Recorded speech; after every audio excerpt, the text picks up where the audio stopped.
Thank you very much, Sang. And it's not only you guys who love the Shen. We pretty much were all over it as well. And not just Shen, but the entire composition of Zai Esport. They have been pretty clean this game, honestly. And comparing it to the previous series, where every single minute there were 2 kills, now every single minute Zai Esports gets ahead with about 500 gold. Yeah, and this was the thing leading into it, was we were kind of talking about ourselves, this little incremental gold leads that they were taking. It was just kind of a kill here, like a solo kill here or there in the bot lane, but then they just kind of maneuvered incredibly well around to pick up these little advantages. No big team fight, which is what we saw in the last few games where they had like the big Baron fight, which ended up snowballing the lead for them. This was just clean cut League of Legends, which is how the game is supposed to be played when you get those advantages. Yeah, and one thing to note about that, you're talking about clean, especially in terms of vision. You see they're maneuvering over the map constantly. They're able to do that because they're freely able to walk into the enemy jungle. They place their deep vision. They know what's going to happen long before anyone on the other team can even respond. Yeah, particularly around that Baron, which was what we kind of saw when they started it off. They'd already moved in and wiped every ounce of vision from that area, and then they end up getting the pick, which allows them to start up the Baron. Yeah, the Baron play after was a little bit funky. I mean, they end up losing a bit, but the actual thought process behind it was very well played out.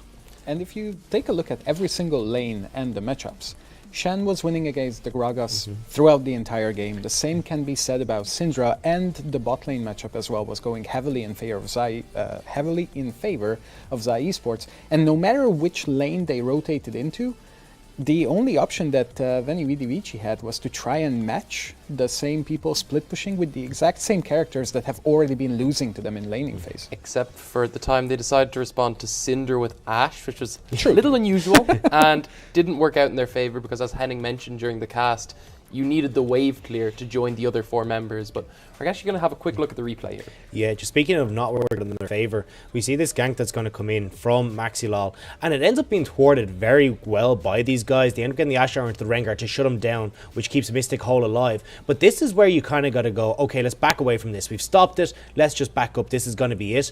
But the problem is that they overextend with Mystic Hole. He goes down first, and then once Syndra comes up here, why in the name of God is Flipper moving up here? Just back away, forget the tower. Yeah, it's a 4v2. Why are you sticking around to try and pick up the low health members? And then the Syndra ult comes in and just wipes them off the board. And this is the kind of plays that we saw a lot. There was a lot of overextensions in several different places through this, and that's just one of them. I think God sent them. Yeah, maybe. And this is one of the examples where not only a kill is picked up, but every single time they manage to get a numbers advantage, they also grab turrets or any form of other objectives. Yeah. This is also showcasing that how much in control of the vision and the entire mindset behind what is our next objective is just so much better on the side of Zai. Yeah, and you could see that especially around the mid lane when you got the Rengar double kill immediately, because what happened was they placed a pink ward in the middle of the lane. There was no vision around that pink ward, so the other guys were like, okay, we can just go up and clear this. Rengar just ults, has the Shen ult on him, uses the Crouching Tiger hidden wagon for the Shen to get into the center of the fight, just takes them out. Yeah, and they use that to great success. A lot of the time was this the submarine that a lot of guys call it, is this, you know, the Shen ults onto the Rengar when he's invisible, and then you've got this free delivery system in.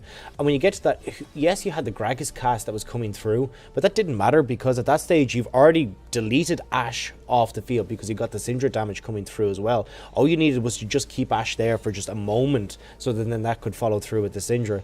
And then you've got, like, there was nothing else after that. Vardags was just free to do what he wanted in the backline because they're scrambling to protect their own backline, so they were never able to touch the Caitlyn, which just led to worse things for them. Yeah, and talking about the submarine, that usually needs water to work efficiently as well. And I really liked all the tidal waves being lined up against the wall so that there's no way whatsoever for an Ashe to just walk out of it if the flash is down.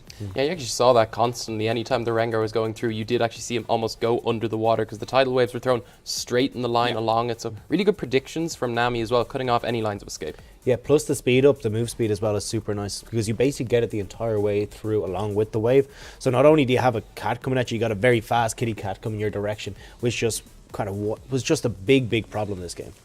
So once again, I would like to revisit the question of what exactly Veni Vidi Vici has to change to try and get back into this game, because it seemed like once the first kills were done and the lanes started going in favor of Zai, the game was pretty much decided. Yeah, I feel like Xi, or Zai even, definitely had the stronger coordination as a team. So if you're looking from Veni Vidi Vici, you need something that breaks that up, some kind of pick comp maybe, like the Ashe, except maybe just execute it beforehand. You want to get it going in the lanes, because as we saw, once the lanes are left, Zai simply win outright in teamfights. Yeah. Is it not Veni Vidi Vici who won? Am I being silly? Yeah, sorry.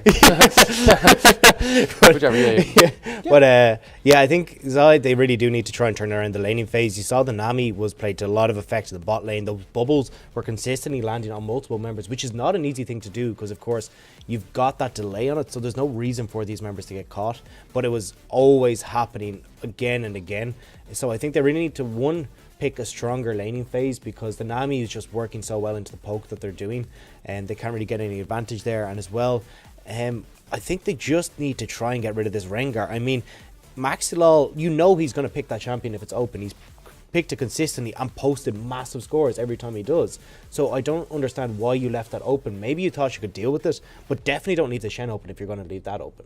Yeah, I think the fact you left open the Rengar, maybe they wanted to pick it themselves and were hoping they wouldn't first pick it. Ambitious and didn't work out for them. Let's see if their pick ban improves. Exactly. We're going to be returning with Game 2 of the series soon enough. Our lovely casters are going to be awaiting you guys after the short break that we're going to be heading into now. So don't go anywhere.